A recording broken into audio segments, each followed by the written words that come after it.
ओम श्री गुरु सत्ताई नमः। सभी को प्रणाम। आइए समस्याओं का समाधान ऋषि चिंतन से के क्रम को आगे बढ़ाते हैं।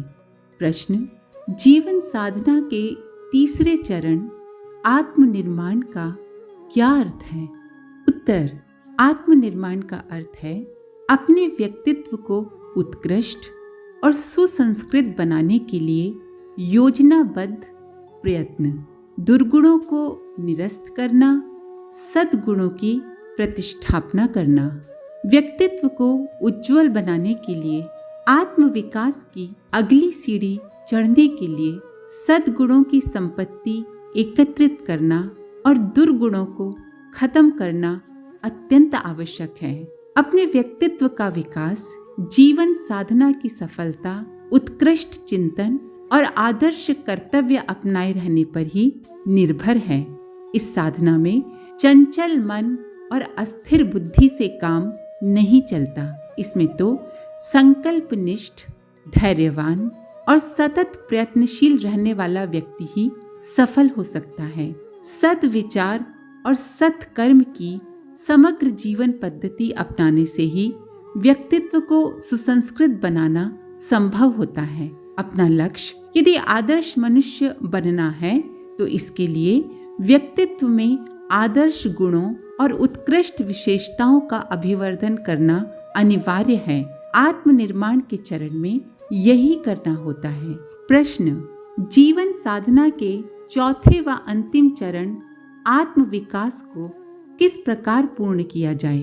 उत्तर: आत्मविकास अर्थात अपने आत्मभाव की परिधि को, अपने मैं को अधिकाधिक विस्तृत क्षेत्र में विकसित करते रहना, अपनी चीजों को, अपने पास जो कुछ भी है, दूसरों के साथ बांटना, सिर्फ अपने बारे में नहीं सोचना, दूसरों के बारे में भी सोचना। स्वभावतः लोग अपना स्वार्थ अपने शरीर और मन की सुविधा तक ही सीमित रखते हैं। अधिक हुआ तो परिवार तक अपना आत्मभाव विकसित कर लेते हैं।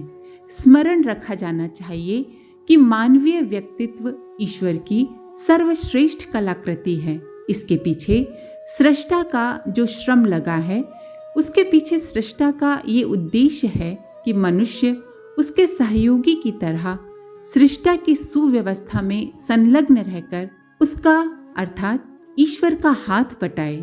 आत्मीयता का विस्तार किया जा सके तो सभी कोई अपने शरीर और अपने सगे संबंधियों की तरह अपनेपन की भाव श्रृंखला में बंध जाते हैं। सभी अपने लगने लगते हैं और सबका दुख अपना दुख तथा सबका सुख अपना सुख लगता है। जो व्यवहार, जो सहयोग हम दूसरों से अपने लिए पाने की आकांक्षा करते हैं, फिर उसे दूसरों के लिए देने की भावना भी उठने लगती है। लोक मंगल और जन कल्याण की सेवा साधना की इच्छाएं जगती हैं तथा इसकी योजनाएं बनने लगती हैं। इस स्थिति में पहुंचा व्यक्ति सीमित न रहकर असीम बन जाता है और उसका कार्य भी बड़े स्तर में सत्प्रवृत्तियों का संवर्धक बन जाता है, सत्प्रवृत्तियों को बढ़ाना बन जाता है। ऐसे व्यक्ति अपनी आवश्यकताओं को घटाते और निर्वाह की न्यूनतम आवश्यकताएं रखकर शेष बची हुई क्षमता और संपदा को सत्प्रयोजनों में लगाए रखते हैं। सामाजिक जीवन में जिन व्यक्तियों को उच्च सम्मान मिला है, संसार के इतिहास में जिन महामानवों का उज्जवल भविष्य जगमगा रहा है, वे आत्मविकास के इसी मार्ग का अवलंबन लेते हुए, सहारा लेते हुए महानता के उच्च शिखर तक पहुंच सके हैं। प्रश्न: भारतीय जीवन पद्धति में आश्रम व्यवस्था के अंतर्गत जीवन को 4 भागों में विभक्त करने का क्या कारण रहा है और इस व्यवस्था से हमें क्या लाभ हुआ? उत्तर: विचार पूर्वक देखा जाए और मनुष्य की स्वाभाविक प्रवृत्तियों का गहन अध्ययन किया जाए तो मनुष्य की अवस्था 4 भागों में विभाजित होती है। पहली जिज्ञासा और विकास की अवस्था अर्थात बाल्यावस्था, दूसरी श्रम और उपभोग की अवस्था अर्थात युवा अवस्था, तीसरी ज्ञान और अनुभव में सामंजस्य का समय अर्थात अधेड़ अवस्था, चौथी आत्म कल्याण की इच्छा अर्थात वृद्ध अवस्था। इन्हीं 4 बातों को लेकर ये जीवन पूर्ण होता है। इन अवस्थाओं में नियंत्रण न रखा जाए तो मनुष्य की स्वाभाविक प्रकृति अधोगामी बन सकती है। इस विचार से ही यह व्यक्ति को कर्तव्यों की सीमा में बांधने का प्रयत्न किया गया है। ये विभाग वास्तव में मानव की शक्ति और उसके स्वभाव को ही अनुसरण करके बनाए गए हैं। जीवन पद्धति में कहीं कोई विकार नहीं है। मनुष्य इन चारों अवस्थाओं का रसास्वादन करता हुआ कल्याण की स्थिति प्राप्त कर सकता है। यदि इस तरह से भारतीय जीवन को संस्कारित न किया गया होता तो यहाँ भी अन्य देशों की तरह ही भोगवाद प्रधान रहा होता।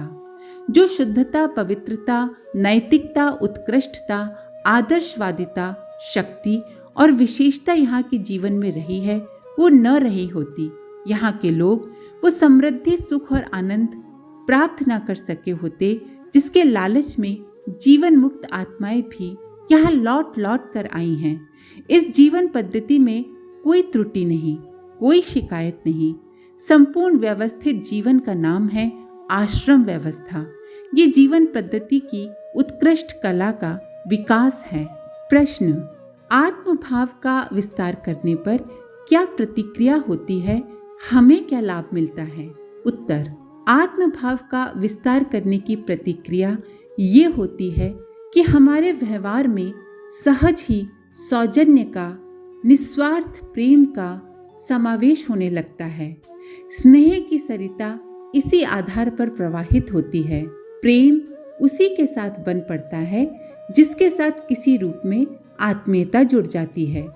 आत्मीयता का क्षेत्र विस्तृत करने का अर्थ है प्रियजनों की संख्या बढ़ाना। जब हमें कोई अपना लगने लगता है तो उसके प्रति अपने आप अपनों की जितनी संख्या बढ़ती चली जाएगी, उसी अनुपात से सद्भाव का विस्तार होता है और आत्मोत्कर्ष का आधार मिलता है। और इसकी प्रतिक्रिया भी होती है।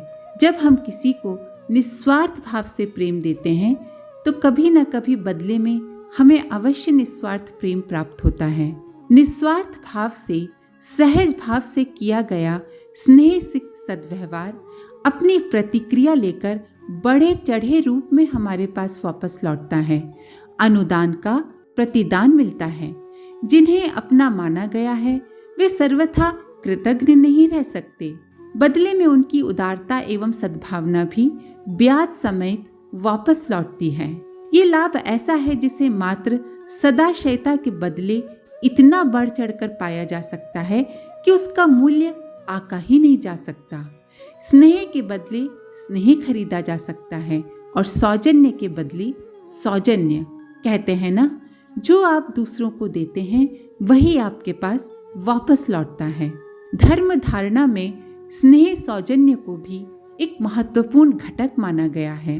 अपने चिंतन, स्वभाव एवं व्यक्तित्व में यदि सज्जनता की मात्रा बढ़ी चढ़ी हो, उसी के अनुरूप व्यवहार बन पड़ रहा हो, तो निश्चित रूप से ये देखा और पाया जाएगा कि सब ओर से सौजन्य अपने ऊपर बरसता है। आत्मीयता की भाव चेतना का विस्तार इतने लाभों का समुच्चय बटोर लाता है जिसे प्राप्त करके अपनी अंतरात्मा पुलकित हो जाती है। प्रश्न, तपश्चर्या ये शब्द धार्मिक जगत में बड़े आदर के साथ उच्चारण किया जाता है। इससे क्या तात्पर्य है? उत्तर, तपस्या ये शब्द हमारे हृदय में आदर एवं श्रद्धा का संचार करता है। तपस्वी व्यक्ति के लिए हमारा मस्तक सहज ही श्रद्धा से झुक जाता है। ये तपस्या क्या है? श्रेष्ठ, उचित एवं उन्नतिशील कार्यों के लिए परिश्रम करना और उस मार्ग में जो कष्ट आते हैं उन्हें सहन करना, यही तपस्या की परिभाषा है। ऋषि मुनियों का जीवन तपस्यामय होता था। वे तपश्चर्या की साधना में पर्याप्त समय लगाते थे। विद्या से भी अधिक, ज्ञान से भी अधिक तपस्या को महत्व दिया जाता था, क्योंकि विद्या और ज्ञान से मस्तिष्क का विकास होता है, पर वो चेतना नहीं उत्पन्न हो पाती, वो शक्ति नहीं उत्पन्न हो पाती जिसके द्वारा जो उच्च कोटि का ज्ञान प्राप्त किया गया है उसको कार्य रूप में परिणत किया जा सके, जीवन व्यवहार में लाया जा सके। जो श्रेष्ठ आदर्श सीखे होते हैं, पढ़े होते हैं, सुने होते हैं, उनको जीवन में उतारना इतना आसान नहीं होता। बिना उच्च स्तरीय चेतना के ये संभव नहीं। उच्च आदर्श जीवन का पथ कठिन होता है। जो इस मार्ग पर चल पाता है उसी को तपस्वी कहते हैं। जीवन को अवनति के गड्ढे में पटक देने वाले कुविचार आसानी से क्रिया रूप में आ जाते हैं। कोई भी ऐसे कार्य कर सकता है, पर ऊंचे उठाने वाले, उन्नति की ओर ले जाने वाले मार्ग पर चलने में काफी प्रयत्न और परिश्रम करना पड़ता है। बाधाओं से संघर्ष लेना पड़ता है, अपने अंदर ही युद्ध लड़ना पड़ता है, तब कहीं जाकर सफलता मिलती है। इसीलिए ऊंचा उठने की साधना का तपश्चर्या से अनन्य संबंध है। जिसमें तप करने की वृत्ति नहीं, उसके लिए आत्मिक या भौतिक, भीतरी या बाहरी किसी प्रकार की उन्नति करना कठिन है। अगर हमें भौतिक सफलता भी चाहिए तो उसके लिए भी श्रम करना पड़ता है, मेहनत करनी पड़ती है, एक बाहरी तपस्या करनी पड़ती है। जैसे कि अगर हमें परीक्षा में अच्छे नंबर लाने हैं तो सुबह जल्दी उठ के पढ़ाई करनी पड़ती है, मेहनत करनी पड़ती है, अपने ऊपर संयम रखना पड़ता है कि मन इधर उधर घूमने फिरने में न भटके। ये भी तो एक प्रकार की तपस्या है। विश्व का कोई कार्य ऐसा नहीं जिसे तपश्चर्या द्वारा प्राप्त ना किया जा सकता हो।